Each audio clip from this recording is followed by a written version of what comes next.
So let's, without no further ado, give the floor to Ramzi Bemdenka. I'm really sorry for this. Who will be speaking about Algeria and Russia relations, economic capacities, and cooperation probabilities.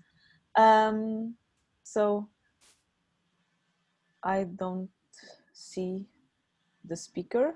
Are you there, Ramzi? Oh, okay. Oh, so I will give you the floor. Ask you again to put the presentation mode on so that we only see the slides. Okay.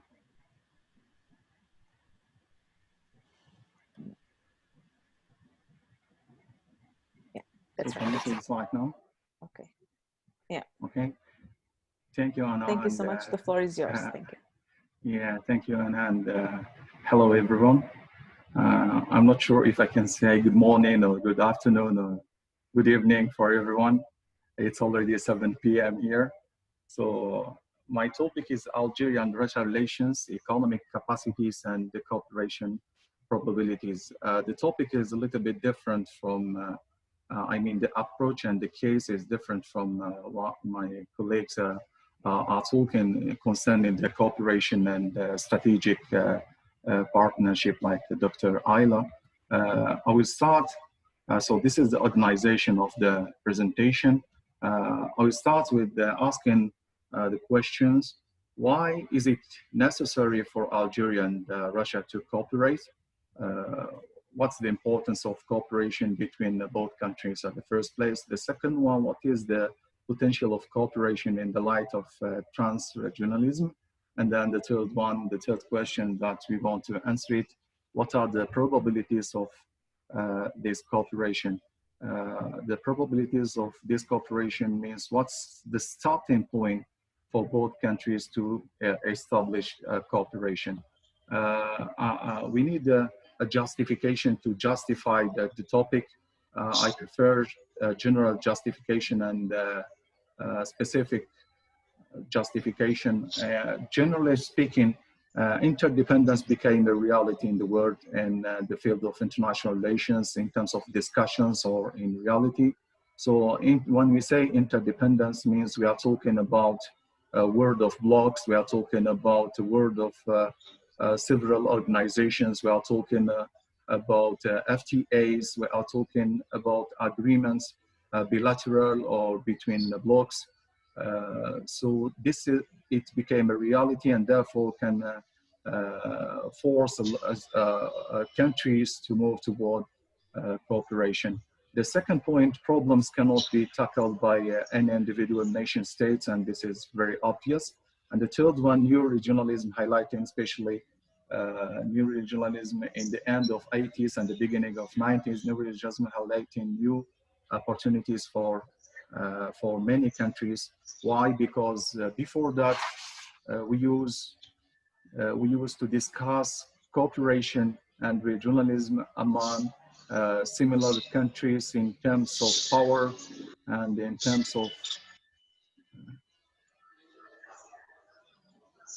of power and in terms of strategy and in terms of security.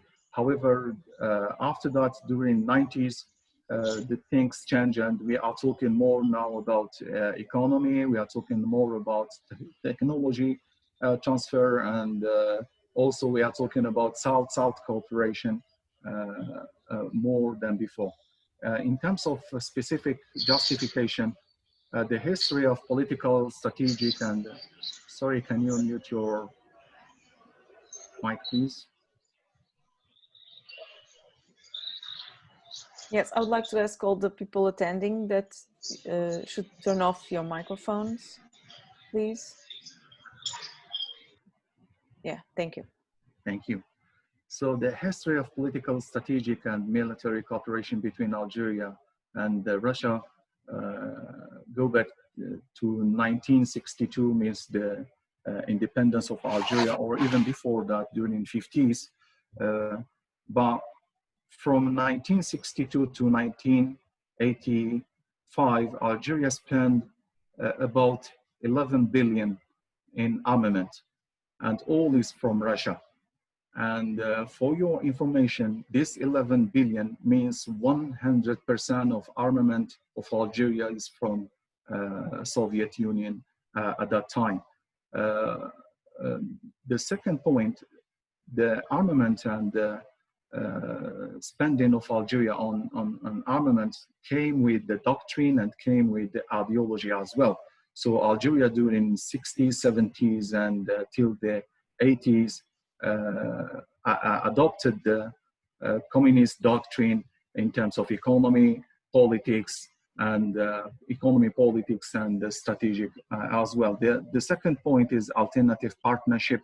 When Russia is suffering from different partnerships like India-Russia partnership, which is negative in the last few years. Also the China-Russia partnership, which is a negative side in terms of economy in the last few years. The relation between Russia and Europe, sanctions from European Union.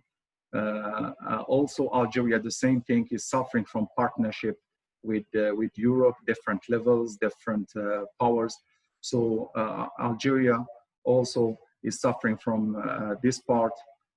So this cooperation between Russia and Algeria can be an alternative partnership. The last point in terms of justification, the potential why for economic transition, and this is the important point that we are going to talk about it. After that, I mean the transition from centralized economy to liberalized economy or trade liberalization. So trans-regional functions, what are the functions of trans-regional? Why do countries cooperate? There are a lot of functions actually, but here we choose to talk about the development, of course, as a target, and balancing.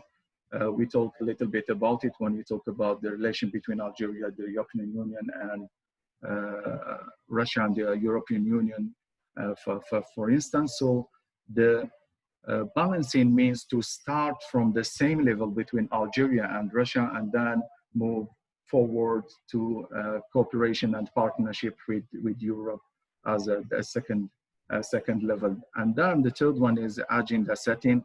And nowadays things are changing faster, especially after the COVID-19. So all the countries in the world are trying to settle a new agenda for new era for the future.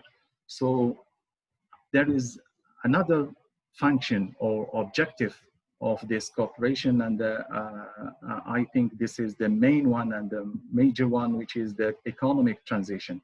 Both countries are suffering in this way to make the economic transition. They found it very difficult to transit from centralized economy to liberalization, both Algeria and Russia.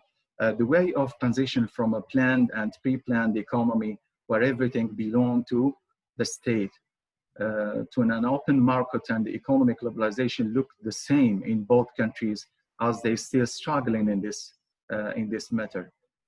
How I can look that, we can see through the export and the products. If we see Algeria and Russia, they have the same products to export, which is mainly the resources, what we call it mineral resources. Also in terms of centralized government, it's very centralized till the point that we cannot imagine sometimes that we are not dealing with the economy, we are not dealing with the politics when everything is mainly centralized. In fact, this morning we were talking about we were talking about the universities, and I gave them an example about Algeria. Before 2 years, after the pressure from outside and inside, the government tried to open universities, means to make a private universities, and the government said, okay, now we open the private universities, But guess what? The stakeholder, 60% is the brother of the president. And the other 40% is the friends of the brother of the president. And they call it a private university. So for them, if there is no direct control of the authorities, they consider it as private wealth when the meaning is not done. So economic capacities lead to cooperation probabilities and then the transition. So both countries need to focus on transition and the way of transition. Therefore, cooperation between both countries can lead to realize this target and this objective. Talking about economic capacities means we are talking about similarities. Both countries are the same in terms of territory, water reserves, for example, natural resources and agricultural assets. Algeria, for instance, is the 9th country in terms of the territory and the first country in Africa. Russia is the first in the world. Water reserves, as you can see, Algeria is 4 billion cubic meters, when Russia has 20% of fresh water of the world. Natural resources, Algeria is number 6. In gas, Russia number 1, oil 13, 2. So they do have the capacities in terms of economy and resources, but how they can use it, this is the way that we are going to talk about it in terms of cooperation probabilities. So in cooperation probabilities, they need 3 steps. The first one is exploitation of resources. That's what they need at the first step. The second one, strategic partnership, and then market economy, when they can realize the transition to trade liberalization. So talking about exploitation of resources, they need first the information and experts movement. You know, the movement between the Algerian experts and Russian experts is mainly for the military reason. It's not for economic, it's not for cultural or other matters, it's mainly for military. They need to change this. They need to change this behavior. They need more cooperation in terms of information in economy and exchanging experts, especially in, for example, the farmers, the economic experts, the energy experts. The second one is a project and planning. Of course, they need to work on projects and advanced projects in terms of agriculture, in terms of energy, and other matters as well. And then it can be ended with the direct investment, but in economy, not in military matters and strategic matters. The second point is strategic partnership. In strategic partnership, the first thing they need is bilateral agenda. They need agenda, because if the expert can see the agenda, of course, we will see also the time frame. We need the specific details, talking about the way of cooperation, the starting point, the end point.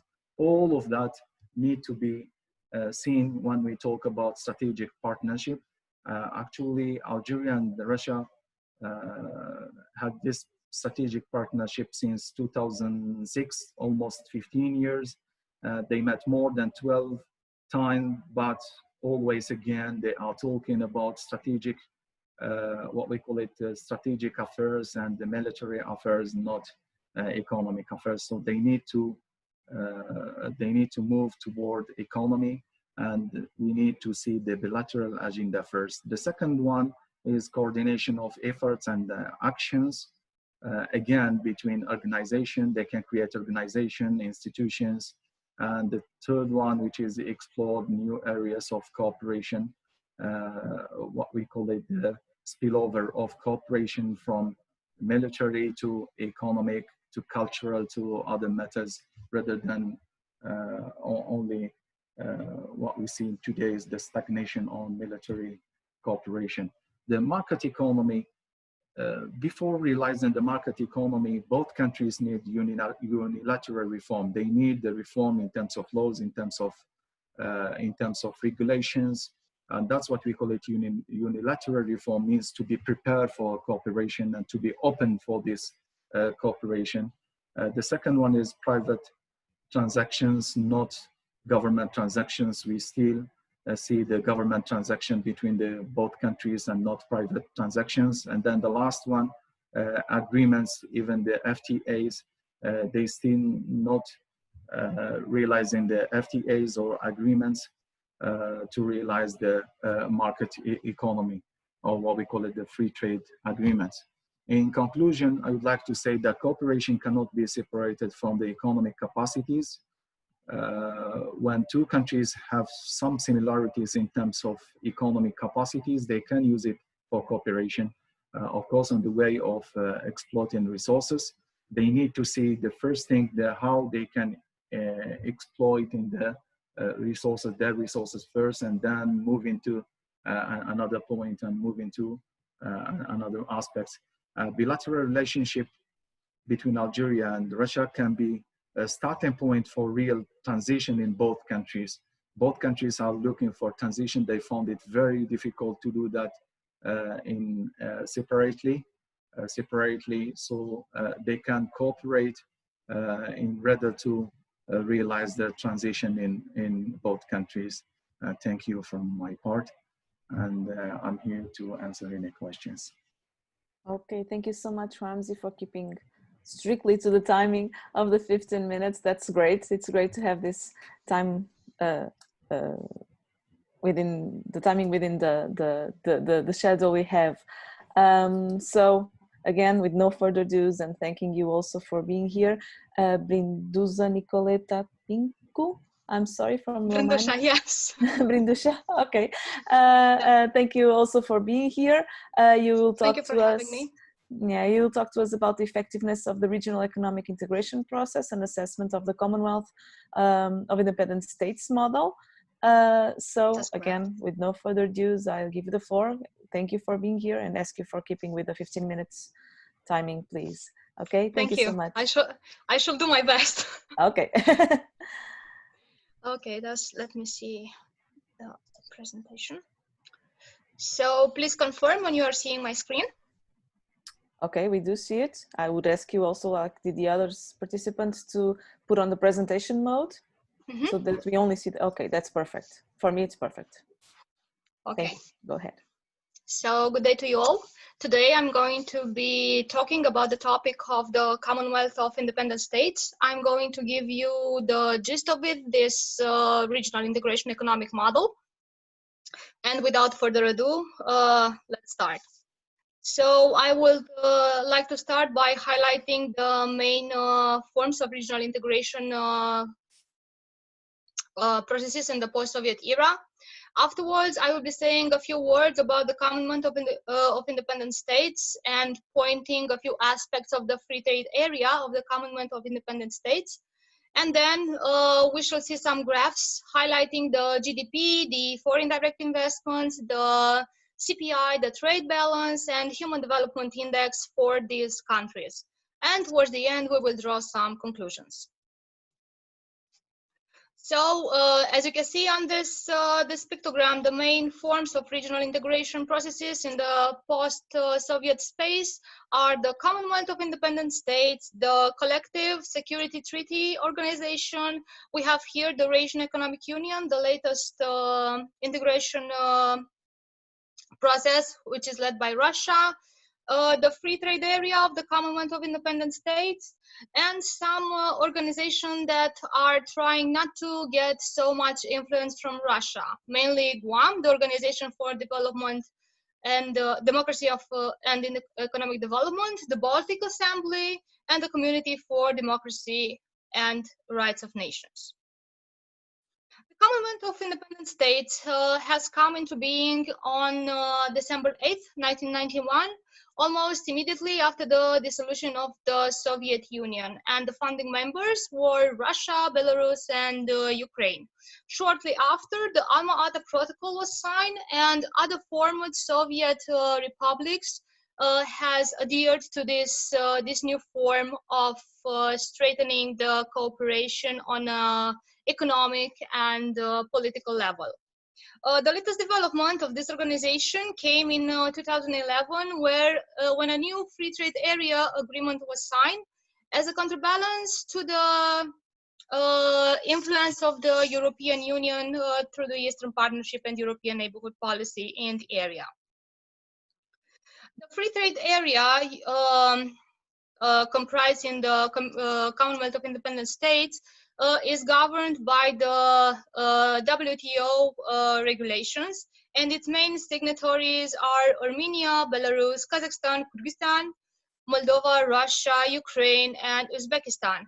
It focuses on several principles like the rules of origins, the freedom of transit, commitment on technical barrier to trade to eliminate them. But unfortunately, it does not include the specific institutional provisions nor commitments on the legislative harmonization on trade-related reforms. Also, the members of the Eurasian Economic Union received other kinds of treatment.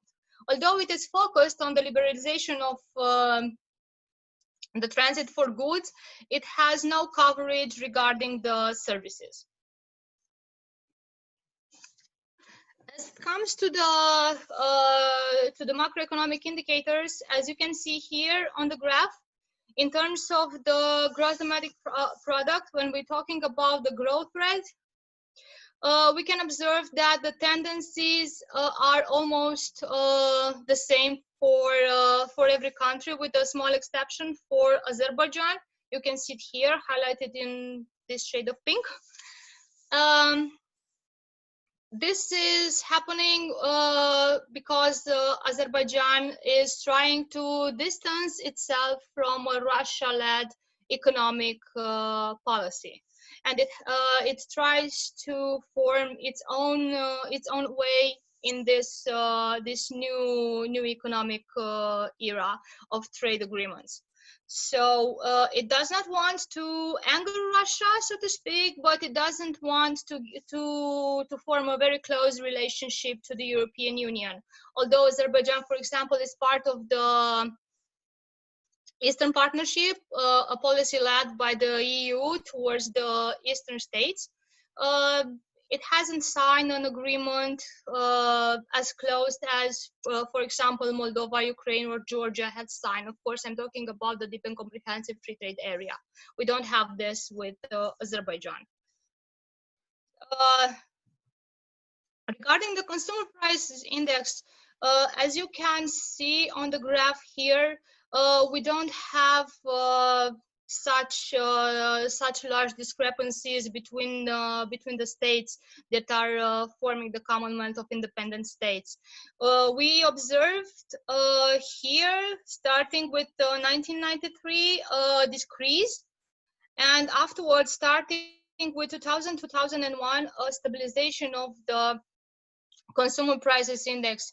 That means that the states are trying to maintain a low level of prices, prices that are paid for by the consumers for their daily goods. In terms of the FDIs, we can see that the net inflows starting from 1992 to 2019 are not as expected, because some of the provisions from the Charter of the Commonwealth of Independent States stated that they want to boost the foreign direct investments in terms of net inflows and net outflows. So they started this this new form of cooperation called the New Free Trade Area in 2011 to boost this this foreign direct investment. But as you can see, before the crisis from 2008, the tendencies for almost all the states were towards an ascendant path. So, and you can see here again Azerbaijan, who has its own path. But after the signing in 2011 of this new agreement of the free trade area, we can see that the states that comprise the Commonwealth of Independent States didn't necessarily boost their net inflow of the foreign direct investments. So at least on this level, this new trade agreement was not so successful.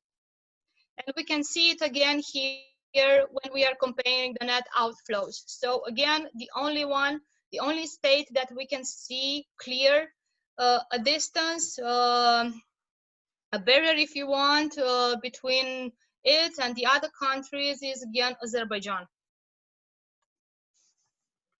For the trade balance, I have selected a few states from the Commonwealth of Independent States. Some of them have ratified the charter and some of them did not, but nonetheless, they are still part of this agreement. So one of the central point was to boost the trade between the states and to discourage the states to form bilateral relations. Well, the reality is that the states, the parties of the Commonwealth of Independent States and also this new free trade agreement still operate on a bilateral basis. And we can see here, for example, that starting with, for Armenia, starting with 2011, the trade between Armenia and Europe and Central Asia has decreased if we compared the same data from the graph from the period before. Of course, this is due also due to economic challenges that each state has faced on its own, and together as a consequence of having its economy linked with the other states. And from 2017, we can observe a small tendency in the ascending direction. Here, for example, as you can see, the line highlighting the Europe and Central Asia as the import partners is not so so different. So the discrepancies are not so so stark in opposed to the export graph. For Azerbaijan, in terms of export partners, starting with 2011, we can also see a decrease here. But the tendency started to ascend towards 2017, and afterwards, since 2017 onwards, we can see a tendency of decreasing. That is a sign that Azerbaijan is focusing mainly on other directions to seek more trade partners. On the import, I think you can see here. Oh, I'm sorry. My fingers have a mind of their own, apparently. Yeah, got it back in charge. For Azerbaijan, the tendency is a bit similar with import. Regarding Belarus, Belarus is closely linked with Russia. They even have a strong economic union dating back from 1993. And their economies are closely linked, and thus the Belarusian economy receives a very, very high capital injections from Russia in order to stabilize their economy. So signing this free trade agreement in the 2011 did not have so stark of an impact towards the export and import partners. For Moldova, Moldova is a peculiar case because on the one side, it has really close economic ties with Russia and with Ukraine, and this is due to their shared past for over 200 years onwards. So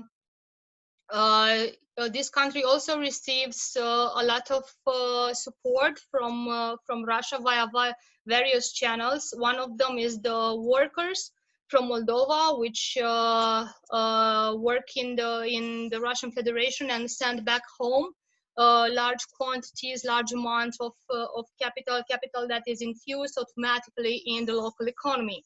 So signing this agreement in 2011 did not have that much impact on the Moldovan economy, as well as we can see this if we are analyzing the graphs for the import partners. So mainly Moldova follows the market tendency, so to speak. So this new trade agreement doesn't have the impact, the power to boost or to decrease the amount of international trade that is happening between the states located in Europe and Central Asia. Ukraine was one of the founding members, actually, of the Commonwealth of Independent States, but to its various disagreements on Russia on an international levels that many of you, I'm sure, are aware of, starting with the Orange Revolution from the early 2000s, then the gas trades, the impact of the crisis, and also the newest developments due to Crimea situation. Ukraine started to come closer, so to speak, to the EU, to form new agreements and to develop new policies and programs in order to signal to the international community that it is indeed an European country which wishes to tie closer to the EU.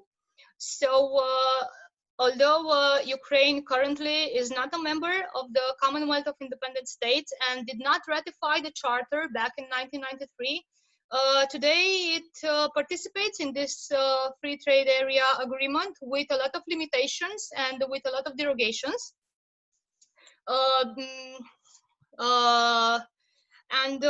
Signing this agreement didn't have necessarily the impact of boosting the trade between Ukraine and the other states of Commonwealth of Independent States, mainly because these trade relations happen on a bilateral basis, and Ukraine is still reluctant to conclude an agreement with the states of the Commonwealth of Independent States as a whole.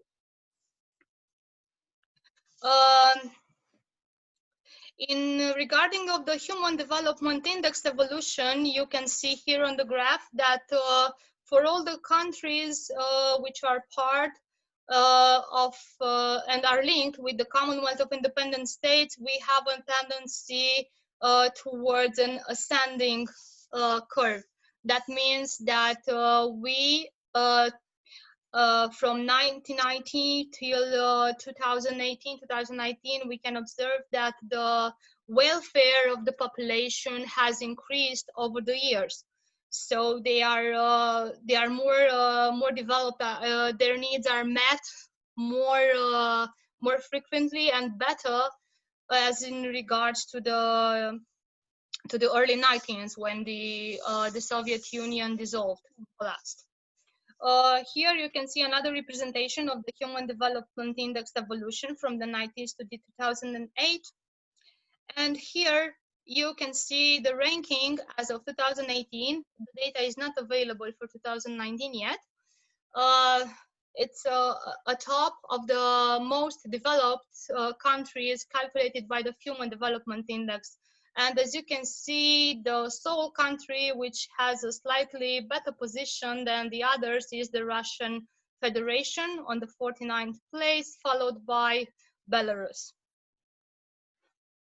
As a conclusion of this, the Commonwealth of Independent States is mainly an organization led by Russia, and Russia still dictates the main trade policies. We have a lack of a common framework. Many countries have a lot of derogation. There's a lot of exception, and they cannot reach to an agreement that is satisfactory for the majority of them. We have a weak to a quasi non-existent institutionalization. So if you take this organization, the Commonwealth of Independent States, with its new FTA agreement, and you compare it, for example, to the European Union, you can see there's a huge difference, mainly in the case of institutionalization, we don't have a commission, we don't have a parliament, we don't have a council to give us the direction, or to give them the direction they need to follow, and to be able to force them, if you will, to follow rules and international regulations. True, they are guided by the WTO rules, but this is only at a declaratory level. In practice, there are a lot of bilateral agreements and way too many exceptions. Also, the Charter and the FTA are not ratified, as I said earlier, by all post-Soviet countries, although some of them still participate actively, at least to the Free Trade Area Agreement. And as a particularity, this agreement, participating to this free trade agreement does not exclude trade relations and participations to other foreign trade agreements. Thank you. Okay, thank you so much, Brindusa, for keeping with the time and for presenting your paper here. We have been receiving some questions in the chat, and the right to your screen if you have the chat option open. I will try to have time to put these questions directly to the speaker so that we have some discussion. But in case that we don't have that time, I would ask the speakers to look at them and try to later on reply to them. I would also like to ask you if you could signal if you wish to pose a question to any of the speakers in the Q&A part. Please write something in the chat area so that I know that you want to speak. It's easier, or wave your hand. I think there is the possibility of in the bottom of the screen, if you say reactions, you can wave your hand or just signal something so that I know that you wish to pose a question to our speakers. So again, with no further ado, let's move on. We now have Mohamed Ashiru and Özgür Tufekci. Sorry again. They will be talking to us and presenting a paper on hydropolitics of the River Nile, Egypt, Sudan, and Ethiopia in contention. You are here. Okay, so Mohamed, you're here. You cannot turn on your microphone. Okay. All right. Okay. So the floor is yours. Thank you for being here. All right. Thank you very and much. I ask you to keep 15 minutes presentation. Thank you. All right. Do you want to put hi just to on everyone. presentation mode? Let me just like this. And I will just ask Brindusa, can you turn off your microphone? Oh, yes, sorry. Okay, and I'll turn off mine too. Okay, thank you so much. All right, so hi to everyone. It's just a paper in construction, actually.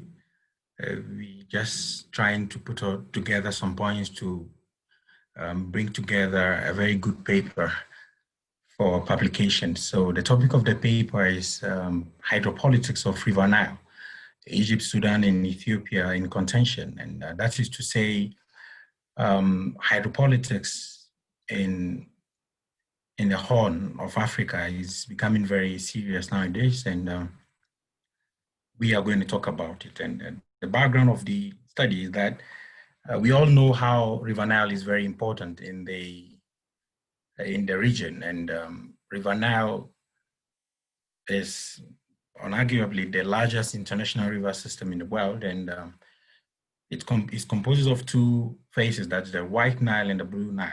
And we all know that Egypt, that is at the helm of affairs, is contributing less to the body of the river. And where Egypt is where we have the White Nile coming from, and where the other riparian states contribute 86%. And at the side of that, we have Ethiopia that contribute almost 86% of the river. And so many people depend on this river for so many things, and including for domestic purposes.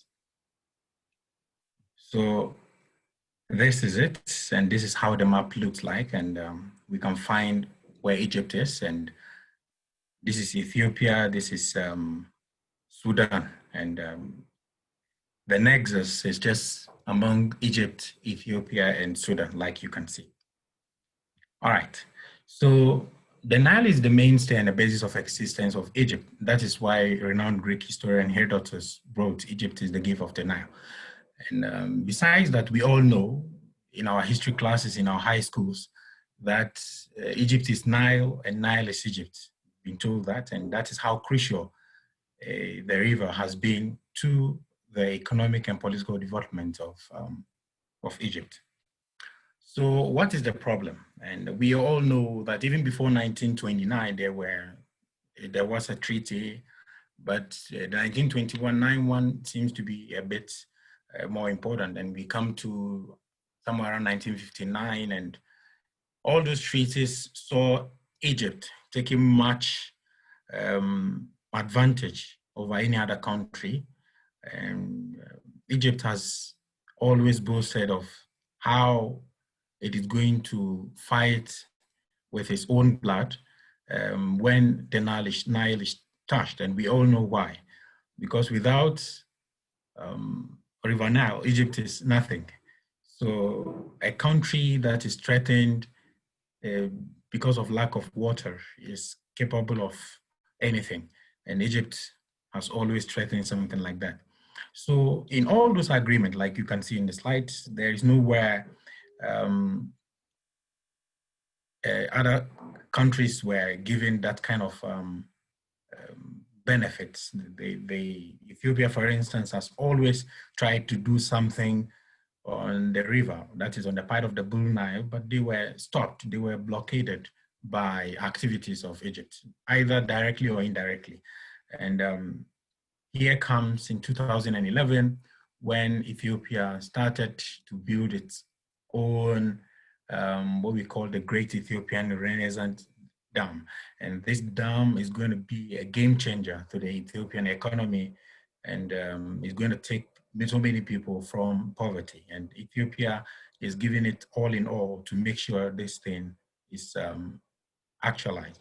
So Ethiopia started this when the Arab Spring started, knowing very well that if it had started earlier, if it had notified these countries like Egypt wouldn't agree. So it started when Egypt was unsettled, or when the Arab world was unsettled. So before they could realize, Ethiopia had already started it, and Egypt started agitating ever since, and that becomes the problem. So, sorry, let me just. Okay. All right. So, okay. yeah. So what we have now is that the dam is almost done, and Ethiopia has started filling it. And we all read from the news, we hear from other sources how Egypt is doing everything to stop it. And we all know what has happened in early 90s when when Ethiopia tried to build a dam, that was the Alel 2 dam, and how Egypt was able to stop it. We also know that in history, there was a time Sudan and Egypt planned to form a military base in Sudan so that they would go and break any activities that Ethiopia would try to do on the Nile, because it would stop Egypt from getting a rightful supply of the river. So this is the aim of our research. The aim is that this paper shall trace the history of the hydropolis of the Nile. That is very important to be able to get a clear picture of what is really happening and what has happened previously. And it shall also look at the Nile conflict and cooperation vis-a-vis several agreements. So everything that has to do with Nile had to do with several agreements that had passed, and some of them, you have the NBI, for instance, that is still running, and how other nations, for instance, currently Eritrea is trying to get involved in this.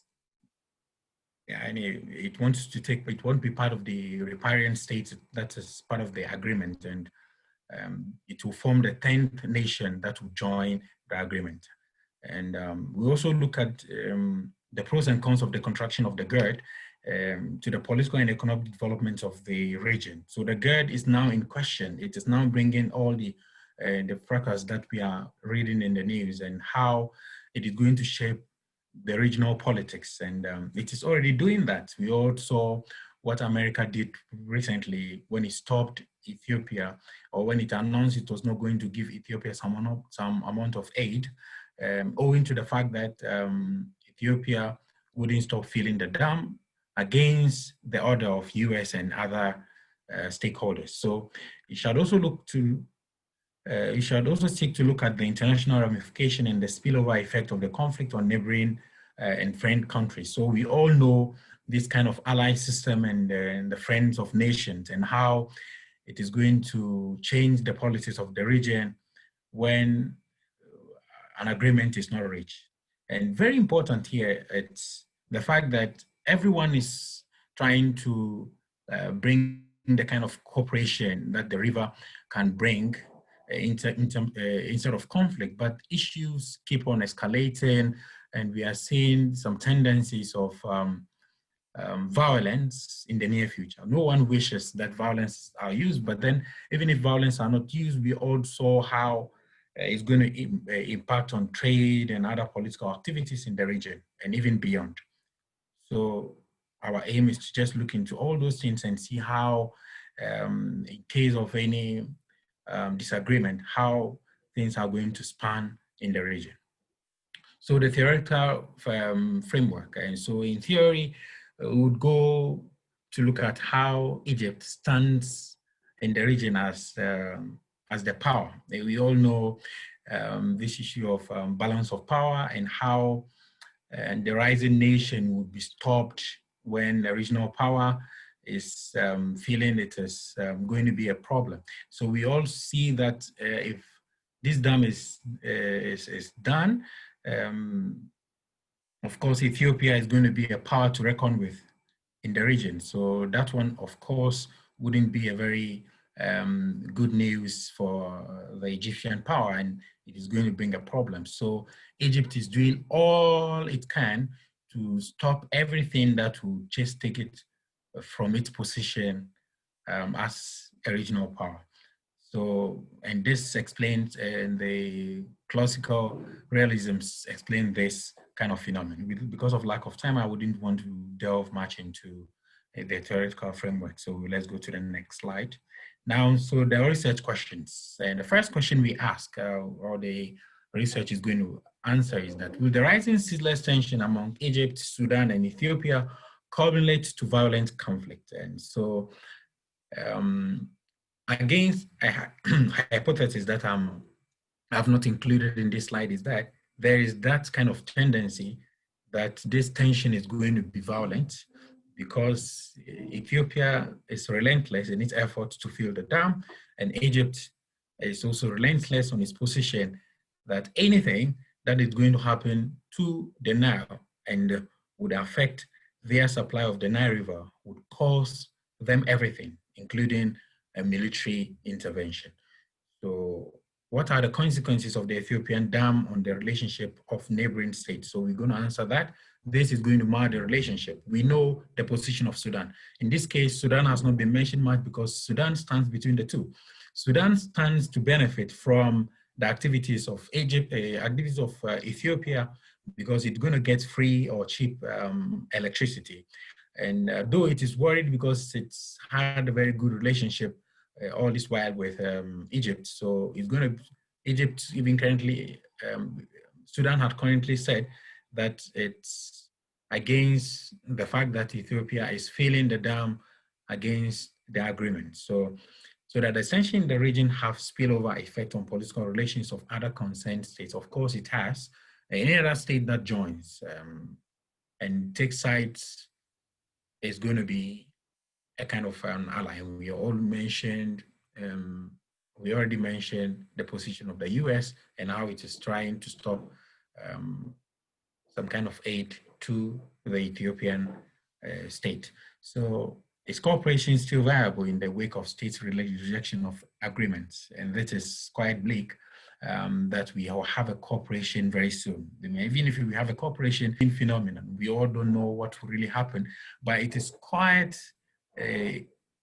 clear that a total cooperation is going to be very difficult because Egypt's supply is being threatened and Ethiopia is not listening to any other agreement. It is like we just mentioned in the realist theoretical framework that it is, the country said it is not bound by any treaty to do things against their own benefit. So, and the Ethiopian state is following its benefit, even if it would just bring a kind of destabilization in the region. All right, so methodology. So what are we going to use to get our results? So we know very well that this kind of research would employ the use of literature review, including legal documents and critical analysis. So we'll do some kind of description, we'll also do some kind of speculation and projection in it. And where necessary, authorities or things that main people, the game players of the subject matter have said or have analyzed, we're also going to take it in consideration to form what we would call our paper. So after that, what would this contribute? What would this research contribute? What is different from what has been done already? So this would form as my conclusion. So this paper will provide a much needed analysis of how the Nile Nexus has changed hydropolitics discourse in international relations. So we know that so many things have happened in Africa. We all know how the Côte d'Ivoire, the Ivorian state and the Ghanaian state went to the international courts and they fought for a while over the Cape Tree Point. And when Ivory Coast claimed that the part of the sea that the mineral has been found should also be a kind of their share, they went to international court and no violence happened and Ghana won the case. So we also saw that problems have been solved regarding this river and sea problems, hydropolitics in Africa. But this is different. And the approach these people have been given to this is that cooperation is viable when all we know from the beginning has been a kind of treaty agreement and everything, and nothing happens and things keep on escalating. So we are going to go the other ways. Just go and predict that this is going to be a kind of, there's going to be a kind of possibility of war. Não, já vou tratar disso, só minutinho. So a very, very serious thing when things do not change. So this would be the end of my presentation. Thank you very much for listening. Okay, thank you. Views and suggestions, criticisms, I thank you very much for your attention. Thank you so much. Thank you so much, Mohammed. And thank you again also for keeping up with the time. I'm very happy you are making my job very easy.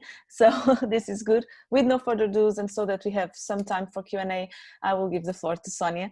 Sonia Seneca from the Portuguese Institute of International Relations.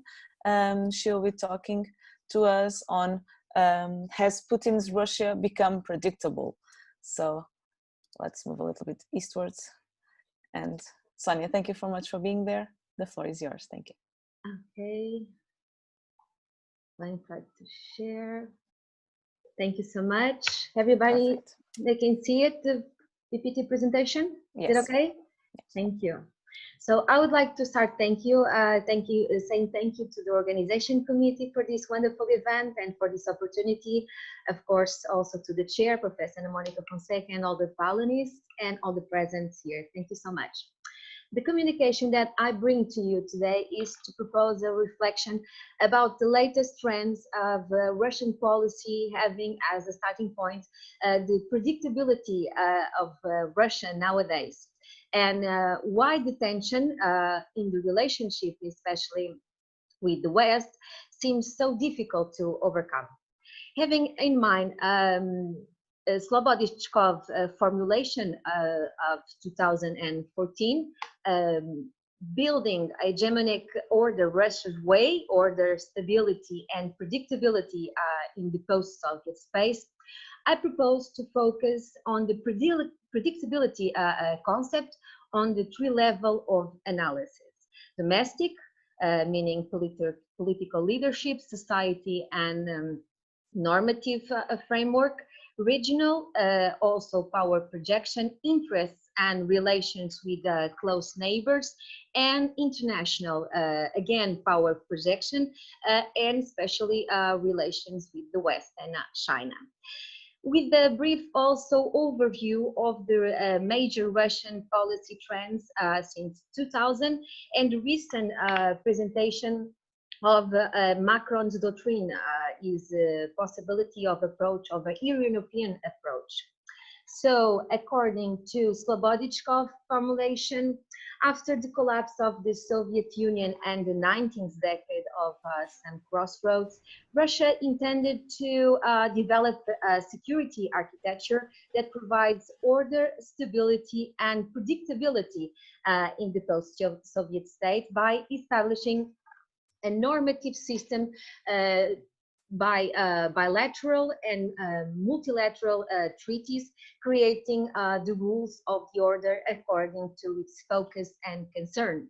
This not only creates a stronger network for managing and organizing political behavior, but challenges also global order by developing a new regional order. My proposal for this reflection, which is still obviously in progress, focus only on the predictability part, is to try to infer of all these three levels of analysis used, domestic one, regional, and international, that there are some patterns that we can sustain, where we can sustain this predictability.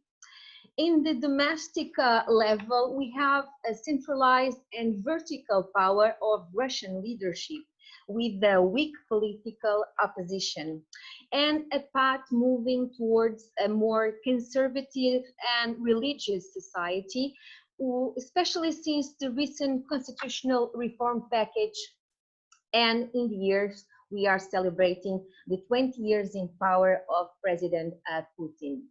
In the regional level, we have the permanent projection of an image of a regional power with some vital interests claiming those in the near abroad and always contesting the Western influence, namely NATO's and EU enlargements, and also celebrating strategic partnerships with close neighbors and assertive position towards pro-European countries. And we also have now in the international level, Russia advocating a multipolar international world, refuting a liberal order and defending, of course, importance of multilateralism, as we talked here today in the morning, especially highlighting the power and importance of the UN. Due especially to, of course, its importance and seat occupied in the Security Council. Presenting also some solutions for major conflicts in the world in parallel. For example, I remind you all the Astana process for the Syria crisis and justifying external actions with interests at stake. For example, the cases of Georgia and Ukraine. Overall and briefly, gathering with the major Russia policy trends since 2000, since President Putin came to power, we can find different cycles of Russia position closer to the West sometime. And I remind you the fight, the joining fight with the United States after the 9/11, the fight on international terrorism, and sometimes closer to China, the East. And now also the kind of new normal, this different kind of tension with the West nowadays. Aligning also with the stronger political leadership inside and perhaps a long-lasting one, with a great regional influence, sometimes of more cooperation in some borders and more tension, especially the Western ones sometimes too, trying to avoid, of course, the international isolation due to the present state of affairs of tension with the West, especially, namely after the cases as Skripal case, the Ukraine annexation, the alleged meddling in some elections, and so on. And also getting along this path, moving for the East with an even closer relation with China. Even though they are economically asymmetrically partners, they are still strategical partners. Since the United States seems more concerned with its internal politics, President Macron, in his latest speech at the latest security conference of Munich, presented the Doctrine Macron, where in his approach towards a predictable Russia, it is forged and intending to forge a new kind of relations with Russia and engaging with a more constructive relationship, appealing to that one more European side of the Kremlin. And also turning or trying to turn Russia into a security partner of Europe, creating the conditions for a collective Europe security and stability, forging this new European security architecture. And also making Europe less dependent of the United States and strategically more autonomous. And I quote, "The strategy with Russia needs to rest on the opportunity to have a dialogue. We need to be more demanding, but we need a strategy dialogue."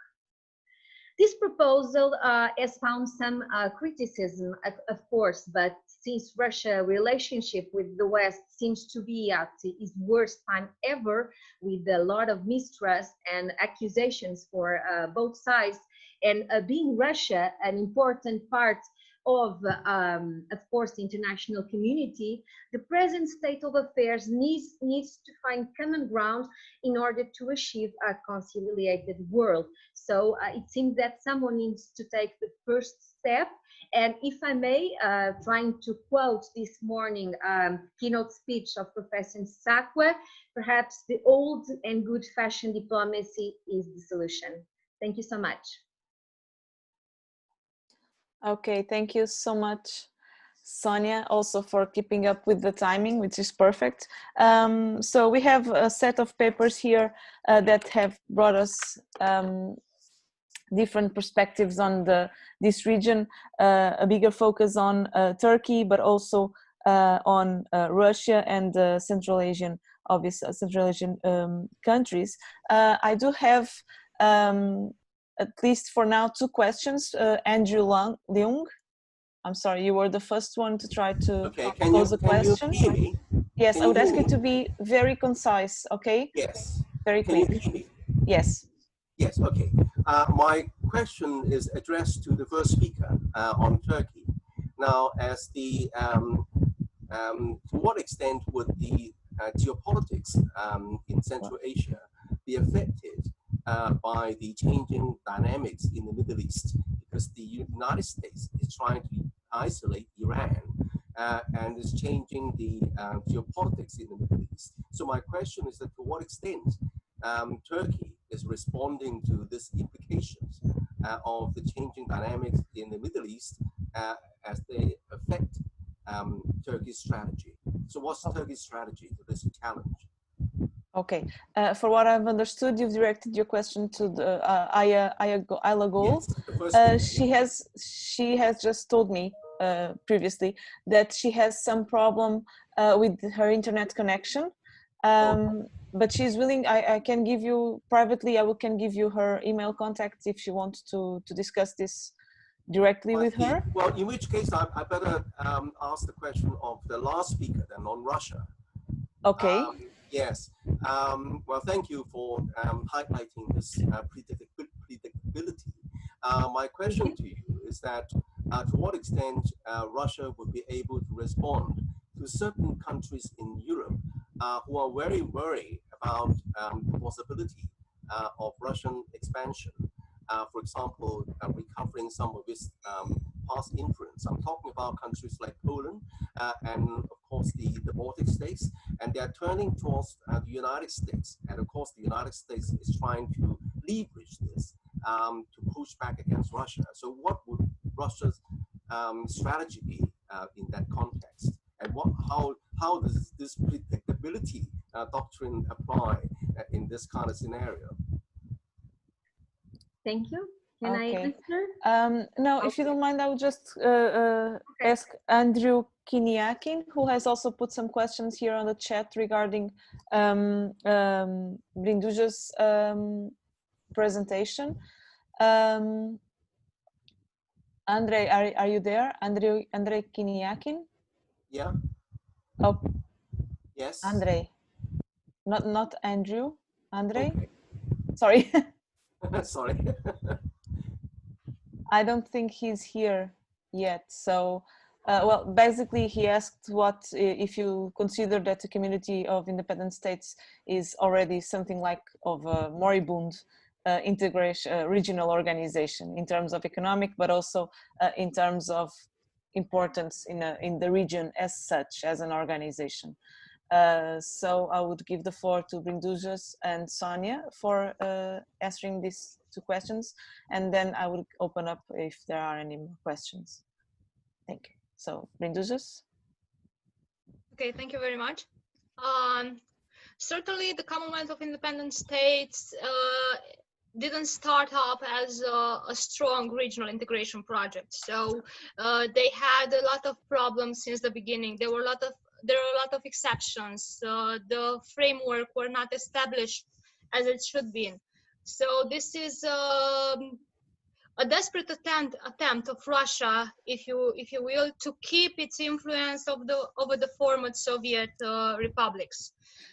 Today, the Commonwealth of Independent States, it is indeed on its deathbed, I would say. Although it's the only organization that it's still standing since the early 90s, since the dissolution of the Soviet Union. It is kept artificially alive, as our colleague underlined in one of its questions. It was mismanaged, and the fact that other regional organizations emerged, such as the Eurasian Customs Union, which later in 2015 transformed into the Eurasian Economic Union, this new project that we have from Russia's side in terms of economic integration, made this community of independent states to lose its direction and its importance in the area.